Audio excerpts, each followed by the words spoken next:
అక్క మంచిగా ఉన్నావా? తిన్నావానే? ఏం కూర నువ్వు? సరే పర్వాలేదు, మంచిగా ఉన్నావు కదా? గోళీ పీలు వేసుకున్నా లేదా? వేసుకొని తినాలా మళ్ళా. మరి ఇప్పుడు ఎలక్షన్లు వస్తున్నాయి. అయితే మొన్న వచ్చినాయేమో తెలంగాణ ఎలక్షన్లు, ఈ ఢిల్లీ ఎలక్షన్లు ఇప్పుడు మళ్ళీ వస్తున్నాయి. ఢిల్లీ అంటే ప్రధానమంత్రి ఎలక్షన్లు.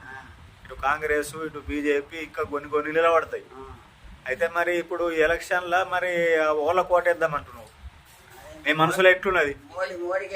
అరే మోడీకే? మరి మోడీకి ఎత్తా అంటే ఏం గుర్తుంటది మోడీది? కమలం పువ్వు. కమలం పువ్వు, తామర పువ్వు అన్న గదే, కమలం అన్న గదే కానీ. సరే సరే, అయితే మరి మోడీకి ఎట్టుకెయ్యాలనుకుంటున్నావు నువ్వు? నీకేమనిపించింది మోడీ అంటే? గుణము అతలంచి మనిషి మనకు దొరకడు, దొరకలేడు. అరేవా ప్రపంచం మీద అతనికి మాకు 200